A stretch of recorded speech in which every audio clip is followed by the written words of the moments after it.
Good evening. তো আজকের এই ক্লাসটিতে মূলত আমরা আলোচনা করব what is growth and development in educational psychology, অর্থাৎ শিক্ষা মনোবিদ্যায় বৃদ্ধি এবং বিকাশ বলতে কি বোঝো বা কি। সঙ্গে right about the characteristics of or principles of development or growth. ঠিক আছে, তো আমি গ্রোথটা লিখতে ভুলে গেছি। তো যাই হোক আর কি। তাহলে বৃদ্ধি ও বিকাশ বলতে কি বোঝায় শিক্ষা মনোবিজ্ঞানের সঙ্গে বৃদ্ধি ও বিকাশে যে বিভিন্ন নীতিগুলো আছে বা বৈশিষ্ট্যগুলো আছে সেটা সম্পর্কে আমাদের লিখতে বলছে। তো এই বিষয়টা শুরু করার আগে আমি তোমাদের একটা কথা বলবো, যে যারা করে তোমরা এমএতে পড়ছো, গ্র্যাজুয়েশনে পড়ছো বা বিএড ডিএড করছো, হ্যাঁ, চাইল্ড সাইকোলজি বা চাইল্ড পেডাগজির উপরে যেটা আছে তোমাদের, এই নানান বিষয়গুলো সম্পর্কে কিন্তু আজকের এই ক্লাসে ভীষণভাবে গুরুত্বপূর্ণ, ঠিক আছে, বা সম্পর্কিত। এবার এই ক্লাসে শুরু করার আগে আমি এটাও বলবো যে তোমরা যারা করে আমার চ্যানেলটিতে তোমরা যারা এমএ পড়ছো, তোমরা যে বিভিন্ন যে সাজেশন টাইপ যে প্রশ্নগুলো আমি যে দিয়েছি, সেই প্রত্যেকটা পেপারের প্রত্যেকটা প্রশ্ন ধরে ধরে আমি চেষ্টা করবো প্রত্যেক দিন অন্তত একটা করে প্রশ্নের আমি যাতে উত্তর দিতে পারি, ঠিক আছে, বা আমি চেষ্টা করবো প্রত্যেক দিন অন্তত একটা করে, ঠিক আছে, সে বিভিন্ন পেপার থেকে। এই জন্যই আমি তোমাদেরকে বলবো যারা করে আমার চ্যানেলে তোমরা নতুন, তোমরা আমার চ্যানেলকে সাবস্ক্রাইব করে রাখবে এবং বেল আইকনটি প্রেস করে রাখবে। তাহলে আমরা শুরু করি। তো প্রথম যে বিষয়টা সেটা হচ্ছে কি, যে আমরা গ্রোথ এবং ডেভেলপমেন্ট বা বৃদ্ধি এবং বিকাশ বলতে কি বুঝি। তো এটা যখন আমি দেখেছি মূলত বিভিন্ন বইয়ে, তো সেক্ষেত্রে আমরা কি প্রথমে আমরা একটা দেখতে পাই যে বৃদ্ধি বলতে কি বোঝায়, বিকাশ বলতে কি বোঝায়। তো সেখানে কোয়ালিটি এবং কোয়ান্টিটি এবং কন্টিনিউয়াস এই রকমের যে বিষয়গুলো, নিরবিচ্ছিন্ন প্রক্রিয়া, তো এগুলো। কিন্তু আমার মনে হয়েছে যে না, আমাদের সকল ছেলেমেয়েদের একই রকম ট্র্যাডিশনে তো গেলে হবে না। তো তাদেরকে আমার মনে হচ্ছে বৃদ্ধি এবং বিকাশ যে বিষয়টা আছে এটা কবে থেকে শুরু হলো, তারপর কিভাবে হলো এবং বর্তমানে কোন অবস্থায় দাঁড়িয়ে আছে এটাও জানানো প্রয়োজন। এই দৃষ্টিভঙ্গি থেকেই কিন্তু আমি ইন্ট্রোডাকশন বা ভূমিকাটা একটু আলাদা রকমের করার চেষ্টা করেছি। তো সেটা কি? তো সেটা হচ্ছে এরকম, যে যখন আমরা বৃদ্ধি এবং বিকাশ বিষয়টি আলোচনা করব, তো এই বিষয়টি মূলত শুরু হয়েছে চার্লস ডারউইনের যে বিবর্তনবাদ যে আছে, এভলিউশন থিওরি, ঠিক আছে? তো সেই থিওরি বা সেই তত্ত্ব থেকে কিন্তু এটা হয়েছে। এবং সেখানে তিনি এই যে শিশু যে চর্চা বা শিশুদের যে একটা স্টাডি করা, শিশুদের একটা বিকাশ সম্পর্কিত ধারণা, এটা কিন্তু তিনি কিন্তু আলাদাভাবে একটু দেওয়ার চেষ্টা করেছেন। কিন্তু দিতে গিয়ে ওখানে তিনি যে ব্যাখ্যা দিয়েছেন, সেই ব্যাখ্যাটার সপক্ষে এবং বিপক্ষে গবেষণা করতে গিয়ে কিন্তু বিভিন্ন আ মনোবিজ্ঞানী বা মনোবিজ্ঞান একটা শাখা বা চিকিৎসা বিজ্ঞান, তারা কিন্তু চেষ্টা করেছে এবং চেষ্টা করতে গিয়ে তারা কিন্তু নতুন একটা চিকিৎসা শাস্ত্রের একটা তৈরি করে ফেলেছে বা প্রতিষ্ঠিত হয়েছে। সেটাকে আমরা কি বলছি? ভ্রূণবিদ্যা। ঠিক আছে? এই নামে একটা শাখা তৈরি হয়েছে। এবং এই যে ভ্রূণবিদ্যা যে আছে, এই ভ্রূণবিদ্যাটা মূলত এর ভ্রূণবিদ্যার মূল উদ্দেশ্য কি ছিল? মূল উদ্দেশ্য ছিল যে যখন মানব শিশু যখন গর্ভে থাকছে, অর্থাৎ মানুষের সন্তান যখন গর্ভে আছে, তো সেই মুহূর্তে একটি শিশু এককোষী থেকে বা এককোষী একটা জীব বা প্রাণী থেকে সেটা যখন তার যে পূর্ণাঙ্গ একটা রূপ আছে, তো সেক্ষেত্রে এই যে বিবর্তনবাদের যে ধারা বা বিবর্তনবাদের যে নীতি, সেটা কিভাবে কাজ করছে সেটা ছিল মূলত তাদের জানার মূল বিষয়। ঠিক আছে? এবার যখন এটা করছে, এবার এটা করতে গিয়েই তারা কিন্তু দেখল যে না, এক্ষেত্রে তারা কিন্তু সঠিকভাবে ব্যাখ্যা করতে পারলেন না। ঠিক আছে? এবার না পারার পর কি হচ্ছে, তখন এই যে ডেভেলপমেন্ট এবং গ্রোথ এই বিষয়ের উপরে কি হচ্ছে, তখন আমাদের যে মনোবিদ্যা যে আছে, সেই মনোবিদ্যার কিন্তু একজন যে সাইকোলজিস্ট মনোবিদ আছে, আর্নল্ড গ্যাসেল, তার নেতৃত্বে তখন কিন্তু কি হচ্ছে, চাইল্ড সাইকোলজি নামে একটা নতুন কিন্তু একটা ব্রাঞ্চ বা নতুন কিন্তু একটা কিন্তু তৈরি হচ্ছে, যেটাকে আমরা বর্তমানে কিন্তু পেডাগজি বলছি। ঠিক আছে? এটাও কিন্তু একটা মাথায় রাখার বিষয়। এবং এই যে চাইল্ড সাইকোলজি যে আছে, শিশু মনস্তত্ত্ব বা মনোবিজ্ঞান, এই যে মনোবিজ্ঞান যে এর মূল বিষয়টা কি ছিল? এর মূল বিষয়টা মূলত এটা ছিল যে শিশু যখন জন্মগ্রহণ করছে, জন্মগ্রহণ করার আ পরবর্তীতে বিভিন্ন বয়সে ওদের মধ্যে নানান রকম কিন্তু পরিবর্তন দেখা দিচ্ছে। ঠিক আছে? আর এই যে পরিবর্তনটা আছে, এই পরিবর্তনটা কিন্তু বিভিন্ন সময় বিভিন্নভাবে হচ্ছে। তাহলে জন্মের কিছুদিন পর্যন্ত।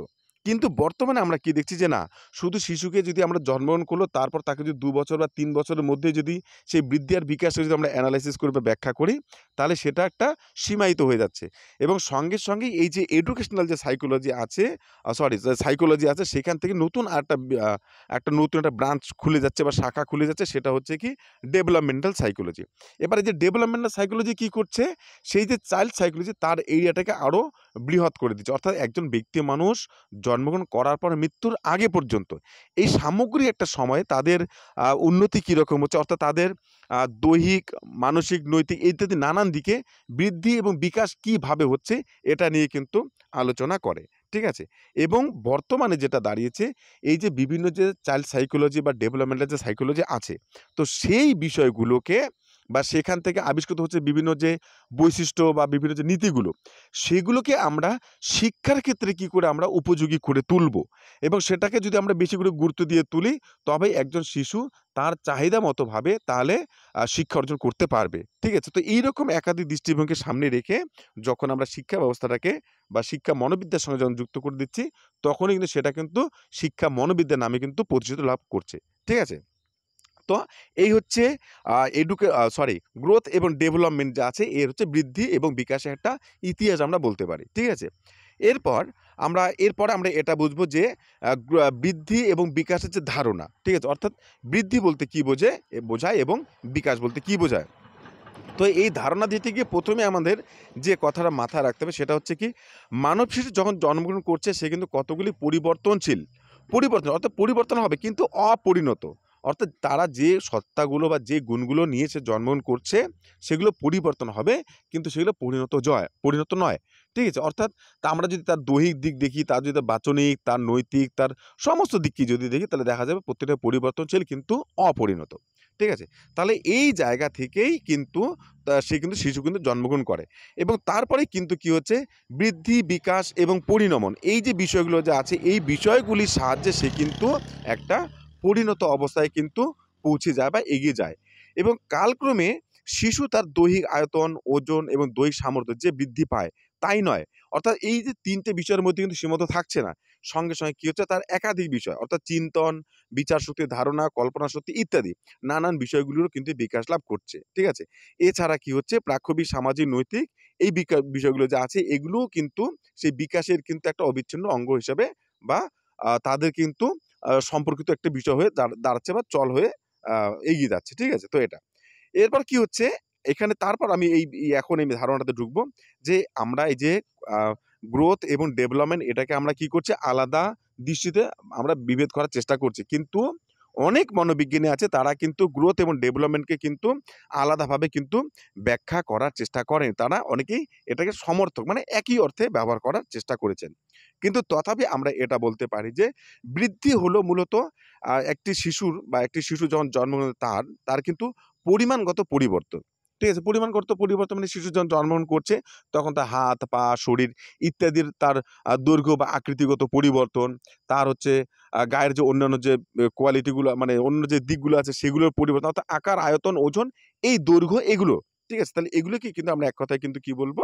সেটা কিন্তু আমরা বৃদ্ধি হিসেবে বলতে পারি। ঠিক আছে? এবং এখানে তারপরে আমি বলে দিয়েছি যে তাই আমরা বলতে পারি, এখানে বলে দিয়েছি। তাহলে এটা তোমরা একটু দেখে নেবে। কেননা অনেক বেশি সময় হয়ে গেলে পরে তো আবার ভিডিওটা তোমাদের বোরিং লাগবে। তো এরপর কি হচ্ছে, বিকাশ। এবার বিকাশটা কি? আমরা কি বললাম এর আগে, একটা ছিল হচ্ছে কোয়ান্টিটেটিভ চেঞ্জ অর্থাৎ পরিমাণগত পরিবর্তন।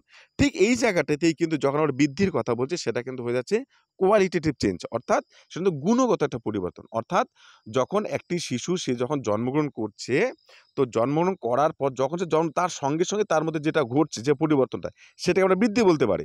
এবার সেটা যখন উঠে বসার মতো একটা ক্ষমতায় যাচ্ছে বা তার মধ্যে এই একটা আম কি বলে একটা প্রক্রিয়া দেখা দিচ্ছে বা স্টেজ সে যখন অতিক্রম করছে বা পৌঁছাচ্ছে সেটাকে আমরা ম্যাচুরেশন বলতে পারি। এবং সে যখন উঠে বসতে পারছে এবং তারপর হাঁটাচলা করতে পারছে, অন্যান্য কাজ করতে পারছে, সেটাকে তখন কিন্তু আমরা কিন্তু বিকাশ বলতে পারি। কেননা তাহলে এখানে আমরা কি বলতে পারি যে আ গ্রোথটা মূলত ওজন, আয়তন ইত্যাদির সঙ্গে সম্পর্কিত এবং সেটাই যখন একটা সঠিক সময় বা কিছু দিন যায় তখন সেটা কিন্তু ম্যাচুরেশন বা এটাতে পরিণত হয় এবং সেটার সঙ্গে যখন আবার দক্ষতা বা সামর্থ্য যুক্ত হয়ে যাচ্ছে, তখন সেটা কিন্তু আমরা বিকাশের কিন্তু আমরা ধারণা হিসেবে নিতে পারি। অর্থাৎ এই ৩ টা আমরা এইভাবে ধারণা নিতে পারি। ঠিক আছে? এবং তারপর আমি আমার একটা মতামত দিয়েছি তোমাদের সুন্দরভাবে বোঝার জন্য। তো এরপর হচ্ছে বিভিন্ন নীতি। এবার নীতিগুলোর ক্ষেত্রে কি আমি তোমাদের দেখবে সাজেশনের মধ্যে এটা দিয়েছি যে মনে হয় ৬ বা 10 এমন কোনো একটা নাম্বার দিয়েছে, বা 5 বা 10 এরকম একটা নাম্বার দিয়েছে। তাহলে সেটার জন্য আমি বলব যে এটা একদম যথেষ্ট আছে। তার কারণ যে বিভিন্ন বইয়ে এই যে প্রিন্সিপাল গুলো যে কিন্তু আছে, এগুলো কিন্তু ব্যাখ্যায়িত সেভাবে কিন্তু নেই। আমি তবুও তোমাদের সামনে পয়েন্ট করে দেওয়ার চেষ্টা করছি যাতে তোমরা যেন উপকৃত হও। তো ১ম যেটা পয়েন্ট সেটা হচ্ছে ধারাবাহিক প্রক্রিয়া। তাহলে এটা অবশ্যই ধারাবাহিক প্রক্রিয়া, একটা কন্টিনিউয়াস প্রসেস। অর্থাৎ শিশু যখন জন্মগ্রহণ করছে, জন্মগ্রহণ করার পর থেকেই কিন্তু তার মধ্যে বৃদ্ধি এবং বিকাশ কিন্তু আরম্ভ হচ্ছে। হ্যাঁ? এবং সেটা কিন্তু একটা কন্টিনিউয়াস গতিতে একটা কিন্তু সে কিন্তু এগোচ্ছে। তারপর হচ্ছে পূর্ববর্তী বিকাশ দ্বারা প্রভাবিত প্রক্রিয়া। অর্থাৎ বিকাশ কিন্তু যে হঠাৎ করে ইনফেন্সিতে গিয়ে বিকাশ হচ্ছে বা এডোলেসেন্ট বিকাশ তা কিন্তু নয়। অর্থাৎ সে জন্মগ্রহণ করার পর থেকে শুরু করে সে যতক্ষণ বড় হচ্ছে এবং জন্ম করার সময় অর্থাৎ তার ইনফেন্সির প্রভাব বা বিকাশ সেটা কিন্তু তার কিন্তু এডোলেসেন্ট বা তার কিন্তু চাইল্ডহুডে কিন্তু সেটা কিন্তু প্রভাব বিস্তার করে। ওকে? তো এরপর যখন আমরা ৩ নম্বরটা বলব সেটা হচ্ছে কি বিকাশের সম্মিলিত বিষয়। ঠিক আছে? তো এখানে সম্মিলিত বিষয় কি বলব? অর্থাৎ এখানে একজন ছেলে বা একজন মানুষের সামাজিক, নৈতিক, বৌদ্ধিক এরকম যে একাধিক বিষয়গুলো আছে সেই সমস্ত বিষয়গুলোই কিন্তু একে অপরের সঙ্গে পরিপূরক বা সম্পর্কিত। অর্থাৎ এখানে যদি কোনো একটি বিষয় যদি তার মধ্যে বিকাশ না ঘটে বা বৃদ্ধি না ঘটে তাহলে কিন্তু দেখব যে তার প্রভাব কিন্তু অপর একটা উপাদান বা অপর একটা দিকের উপর বা বিকাশের দিকের উপর কিন্তু প্রভাব বিস্তার করে। এইজন্য আমি বলছি এটা হচ্ছে একটা সমন্বিত বা সম্মিলিত বিষয়। ওকে? তারপরে তারতম্য ভিত্তিক। তাহলে তারতম্য ভিত্তিক কি? আমি এটাই দেখানোর চেষ্টা করছি যে এই যে ছেলেরা বা সন্তানরা যখন জন্মগ্রহণ করছে মানব শিশু, জন্মগ্রহণ করার পর যে সময়টা, সেই সময়টাতে শিশু জন্মগ্রহণ করলো তাও তারপর থেকে হচ্ছে ৪ বা ৫ দিন সে কিন্তু দ্রুত গতিতে বেড়ে ওঠে। তো সেই গতিটা কিন্তু তার পরবর্তীতে থাকে না। বা ১ম ৬ মাস যেভাবে সে বেড়ে ওঠে বা ১ম ১ বছর যেভাবে বেড়ে ওঠে, সেটা কিন্তু তার কিন্তু আস্তে, আস্তে সেটা কিন্তু কমতে থাকে। ঠিক আছে? তো এটাকে আমি বলছি তারতম্য ভিত্তিক। এর পরেরটা হচ্ছে গিয়ে অনুমানযোগ্য এবং নিয়ন্ত্রণযোগ্য। অর্থাৎ বিকাশের এমন কতগুলো দিক আছে বা বৃদ্ধির এমন কত দিক আছে যেগুলোকে আমরা অনুমান করে নিতে পারি। কিন্তু তার কোনো আমরা পার্টিকুলার কিন্তু কোনো একটা কোয়ান্টিটি বা একটা পরিমাণ দেখাতে পারি না। ঠিক এইরকমই একাধিক আবার এমন বিষয় আছে যেগুলোকে আমরা নিয়ন্ত্রণ করতে পারি। ঠিক আছে? ধরুন যে আমরা আবেগটাকে আমরা নিয়ন্ত্রণ করতে পারি। ঠিক আছে? তো যাই হোক, তো আবার দেখা গেলে আবার এটাও বলা যাবে যে কতটা সে করতে পারে তখন আমরা দেখব যে সেটা হচ্ছে আমাদের অনুমানযোগ্য। সেটা কিন্তু আবার পারব না। ঠিক অর্থাৎ একটা জায়গা থেকে কিন্তু ২ রকমের দৃষ্টিভঙ্গি আমরা ব্যাখ্যা করতে পারি। এরপর কি বলছে পরিণমন ও শিখনের দ্বারা প্রভাবিত। অর্থাৎ একজন ছেলে বা একজন শিশু সে যত সময় ধরবে তার মধ্যে যত পরিণমনের সময় থাকবে সে কিন্তু সেই অনুযায়ী সে কিন্তু এটা কিন্তু প্রভাব বিস্তার করতে পারে। অর্থাৎ এই দুটো দ্বারা প্রভাবিত। এরপর এখানে শিখন ও পরিণমন বললাম তো এখানে তো আরো একটা পয়েন্ট ঢুকে যেতে পারে সেটা হচ্ছে বংশগতি এবং পরিবেশের দ্বারা প্রভাবিত। এটাও কিন্তু পয়েন্ট হয়। ঠিক আছে? তো ওটা আমি দেইনি। আমার একটু সময়ের অভাব ছিল তাই। এরপর কি বলছে স্বতন্ত্র স্তর ও বৈশিষ্ট্য ভিত্তিক। অর্থাৎ শিশুরা যে আছে এরা বিভিন্ন স্তরে অর্থাৎ এদের মধ্যে একটা বিভিন্ন স্তর দেখা যায়। যেমন আমরা যেমন এটা যদি ধরি যে ইনফেন্সি, চাইল্ডহুড তারপর হচ্ছে এডোলেসেন্স তারপর হচ্ছে ম্যাচুরেশন। ঠিক আছে? তো এটা আমরা বলতেই পারি। তো এই যে প্রত্যেকটা স্তরে কিন্তু শিশুদের মধ্যে কিন্তু আমরা দেখব স্বতন্ত্র যেমন স্তরও থাকছে তেমন কিন্তু আমরা কিন্তু তার মধ্যে কিন্তু বিভিন্ন বৈশিষ্ট্য দেখতে পারি। এবার এটাই যদি আমরা আ আ সাইকোলজির পিকুনেসের স্তরটা দেখি তাহলে সেখানে দেখা যায় তিনি আবার ১০ টা ভাগে ভাগ করেছেন। তো সেটা আরো একদম ছেলেমেয়ে যখন গর্ভে থাকছে তখনকার সেই সময়কার থেকে সেখানে কিন্তু ব্যাখ্যা করা আছে। ঠিক আছে? তো সেটা তোমাদের সিলেবাসে নেই তাই আমি আলোচনা করিনি। আমার মনে হয় যে তোমাদের প্রত্যেকেরই এটা জানা দরকার। যারা করে তোমরা এই এডুকেশন সাইকোলজি বা গ্রোথ এবং ডেভেলপমেন্ট নিয়ে তোমরা যারা করে কিছু একটা করতে চাও বা জানতে চাও।